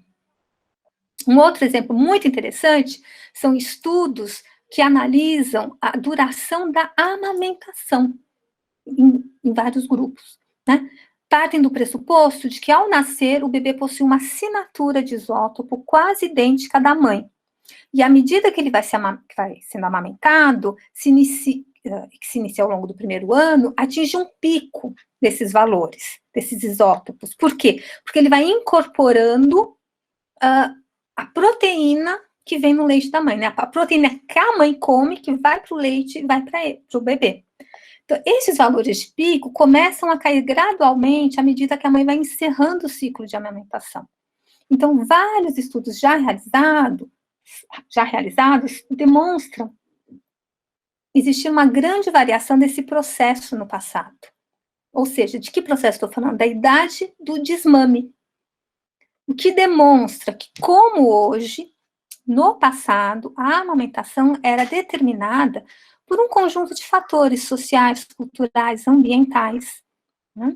E aí isso tudo é sempre... Então, a arqueologia é um pouco isso também, né? Ela vai somando informações, e você vai, então, conseguindo ter uma ideia cada vez mais complexa da estrutura de uma dada sociedade que está sendo estudada, né? Um outro exemplo, esse também é muito interessante, achei muito interessante quando eu achei para vocês. Nas planícies centrais da China, quando o panço, que é um grão da natureza, é substituído pelo trigo durante a Idade do Bronze, as mulheres sofreram uma redução do consumo de trigo e de proteína animal. Tudo isso, né, estou falando a partir de pesquisas dos isótopos estáveis feitos nos ossos e dentes desses seres humanos. Então, elas sofreram uma redução do consumo de trigo e de proteína animal. O registro da dieta e o contexto arqueológico apontam para um grande movimento de mudança social envolvendo desigualdade com viés masculino. Por que isso? Porque os homens, em esqueletos masculinos, os níveis subiram. Nos esqueletos femininos, os níveis caíram. Que é um achado consistente com o aumento do dimorfismo, ou seja, né, de duas formas diferentes de estrutura esqueletal. As mulheres com estatura menor do que os homens, com estatura maior, além dos enterramentos masculinos exibindo uma riqueza maior. Então, a partir do estudo da história de uma população, a gente consegue se entrecruzar com a compreensão de relação biológica nos níveis de família, de comunidade. Esse aqui é o terceiro, eu esqueci de... Esse aqui é o terceiro, gente. Esqueci de mudar ali o número, né? Mas é acessando história populacional a partir de biomoléculas antigas, ou seja, para terminar, vou falar do DNA, né? Então, o estudo da história de uma população se entrecruza com a compreensão da relação biológica dessa população, seja nos níveis de uma família, de uma comunidade ou dela como um todo, né? Os primeiros fragmentos de DNA foram identificados em 1985, então a gente também tem que ver que é extremamente recente. Na arqueologia, né, tô falando. A partir de tecidos de uma múmia egípcia de 2.000 anos. Os avanços na área da genética desde então têm permitido que hoje se estude as variações de genoma e de genômica entre os seres humanos modernos e os antigos, por exemplo, os neandertais. Várias questões de movimentação populacional, sobreposição ou não. Uma delas é uma das grandes questões da arqueologia, que diz respeito às origens da agricultura e da sua difusão a partir dos primeiros centros, onde foram identificados a sedentarização do ser humano. E aí a grande questão que se faz desde o século XX foi a partir de difusão cultural ou a partir de migrações? Esses fazendeiros, ao migrarem, eles obliteraram as populações de caçadores e coletores que encontraram? O que aconteceu, né? E, para isso, a gente não tinha resposta, porque a gente só tinha os artefatos, e é tudo aquilo que o Bruno colocou, questão da tipologia, de estilo, você não consegue decoração, formato, por mais que tenha, e tem muita teoria por detrás de interpretação de um artefato, de estilo, de decoração, de moda, de formato, função, de apropriação, de ressignificação, muita teoria por detrás disso, por mais que esteja avançado, que tem estudos muito interessantes, a gente não consegue, de fato, identificar esses movimentos populacionais como os dados, estou terminando, do DNA consegue. Aliás, eu acho que eu terminei. E era isso. Obrigada. Obrigada, Cris.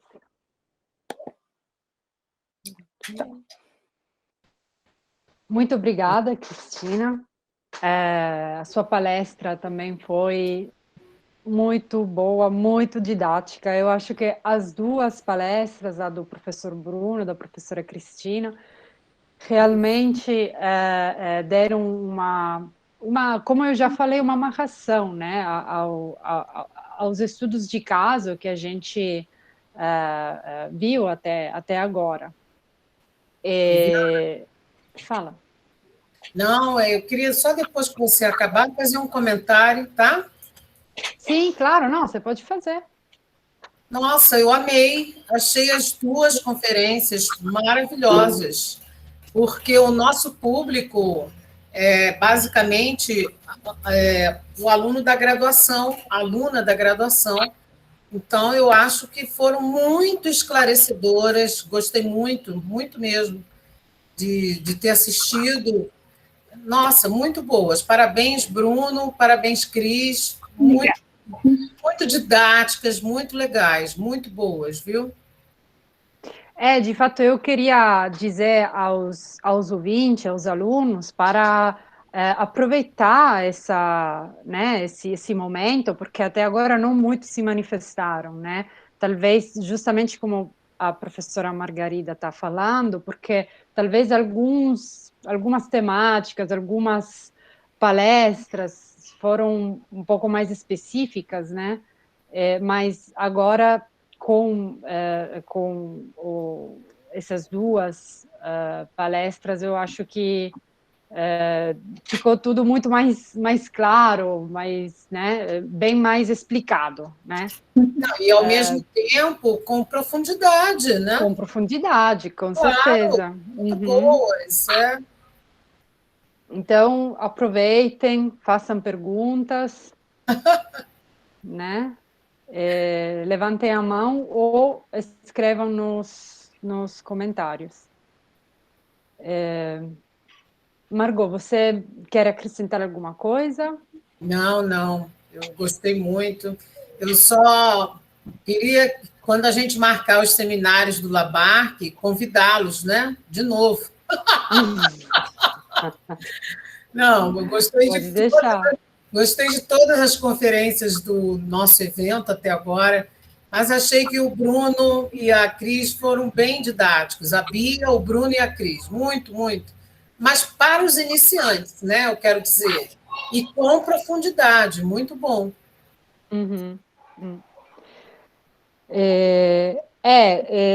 Cris, você estava falando da bioarqueologia, eu achei, realmente, eu amo esse tipo de estudo, na minha tese de doutorado, eu fui atrás, né, que é muito raro pela área que eu estudo, que é a Sicília Central, por falta de recursos, né, então muitos estudos não estão sendo feitos, mas foram feitos estudos sobre ossos de uma necrópole, de um vilarejo, de uma aldeia lá da Sicília Central. Entendi. Essa necrópole é datada se não me engano, era entre o século XIII e o século VII antes de Cristo. Então, logo antes que essa região, de essa região entrar em contato com os gregos do litoral, né? Porque é mais ou menos em torno ao século VII o contato. Eles acharam, eu achei interessante esses dados, que, primeiro, eles tinham carência de vitamina C, eles comiam muita carne. Eles faziam trabalhos pesados, porque as fraturas dos ossos não eram por choque, então eles eram uma população pacífica, não tinha sinais sei lá, de feridas de guerra ou de combate, né? Mas sim de desgaste, de esforço, por carregar pedras, por fazer trabalhos pesados mesmo, né? Eu acho que a própria agricultura é como você falou, sem querer cair no determinismo ambiental, ecológico, mas não tem como. O lugar onde a gente mora influencia o nosso estilo de vida, influencia o jeito de como nós ocupamos o espaço, nós construímos a nossa habitação, construímos a nossa sociedade, né? Para sobreviver, enfim, esse tipo de estudo, eu acho ele incrível, né? Porque abre muitos caminhos. Não é só o produto, a cultura material, mas aí é a própria pessoa que está falando, né? Isso é muito, muito legal, muito incrível, eu acho.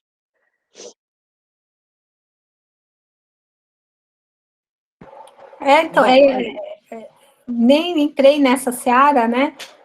Que é isso também, uma das coisas básicas da bioarqueologia é analisar os desgastes dos ossos, para entender realmente a questão de esforço repetitivo, trabalho, o que estava acontecendo com aquele ser, com aquele indivíduo, né? e aí você põe isso num conjunto, ou de uma comunidade, para uma região, você coloca isso ao longo do tempo, né? Você vai conseguindo realmente interpretações cada vez mais complexas, né? E aí, só para fazer uma nota, né, Viviana, e a quantidade de esqueleto que não foi jogado fora no Mediterrâneo, séculos e séculos, para fazer um link com o Bruno, né, Bruno? A questão do fetiche do artefato também, né? Como faz parte da história da arqueologia. E aí, por séculos, meu povo, o Mediterrâneo só queria os objetos, e de preferência dos gregos e dos romanos. Então, eles abriam as necrópolis, mal e mal falavam que tinha um esqueleto assim, o assado, deitado de lado, ou disso ou daquilo, e só recuperavam os artefatos. Quantidade de informação que a gente não perdeu. Exatamente. Ô, Bruno, liga o microfone, por favor. Aí, sim. Cris, fica com o microfone ligado, a gente faz uma conversa aqui. Modo conversa, modo debate, ok. Isso. Não, com certeza, Cris, muito. Inclusive, vai um pouco antecipar o que eu vou falar na quinta-feira, né? Esse interesse, como nós interpretamos o que temos, né? Inclusive, eu pedi a vocês dois alguns textos, justamente para preparar essa fala, porque o que a gente faz com essas coisas, né? Lindo tudo que vocês falaram da parte da metodologia. O Bruno falou justamente da importância de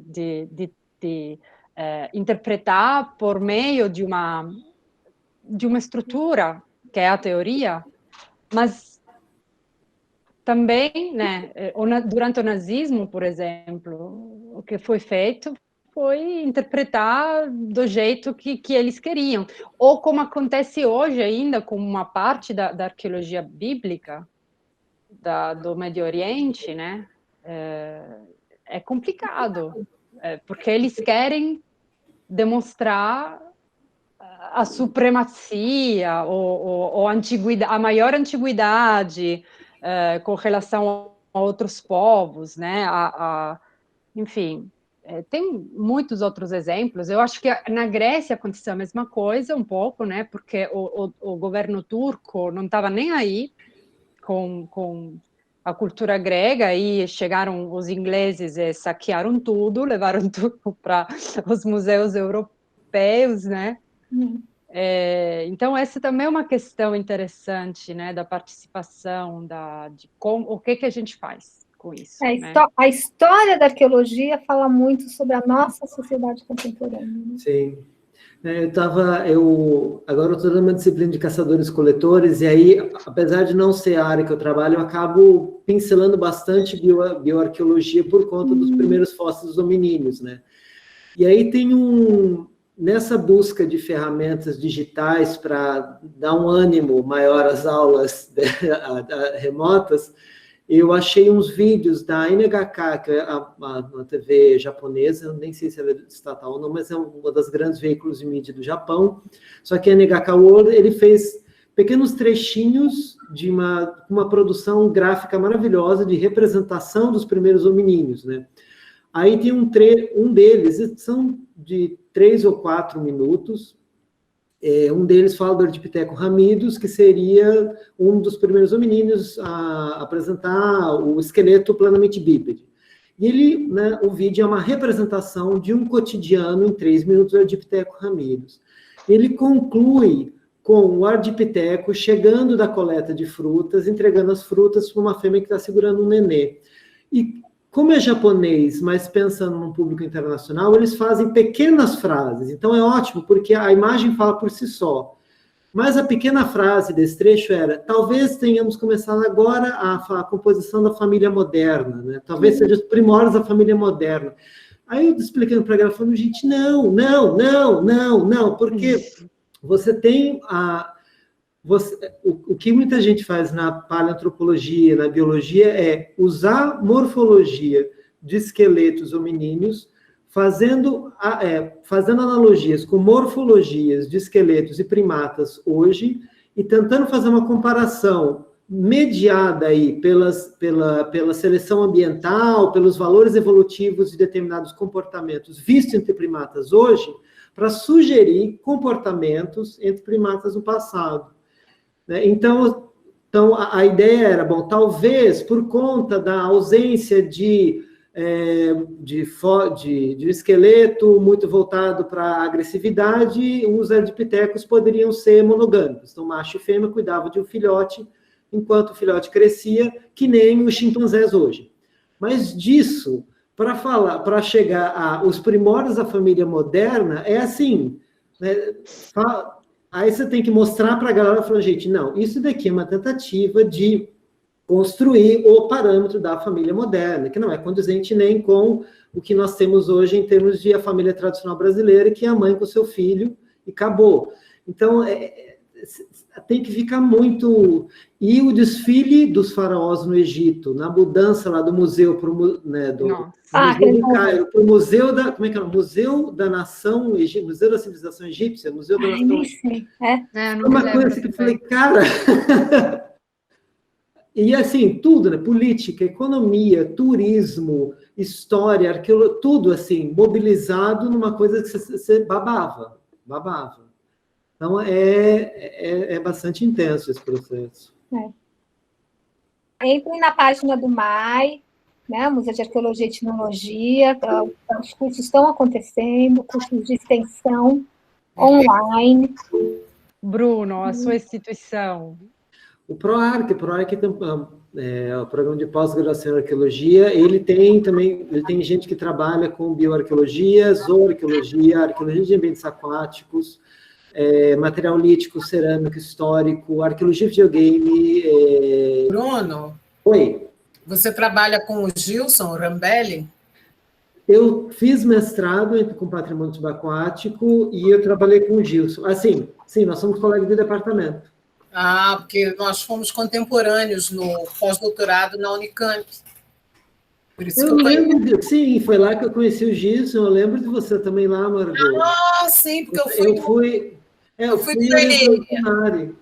Eu fui do NEE, eu conheci... Você fez o mestrado aqui na UFMG? Não, eu fiz o mestrado na UFMG com o Andrés, que eu também conheci na Unicamp. Eu conheço também, o André Sarankin.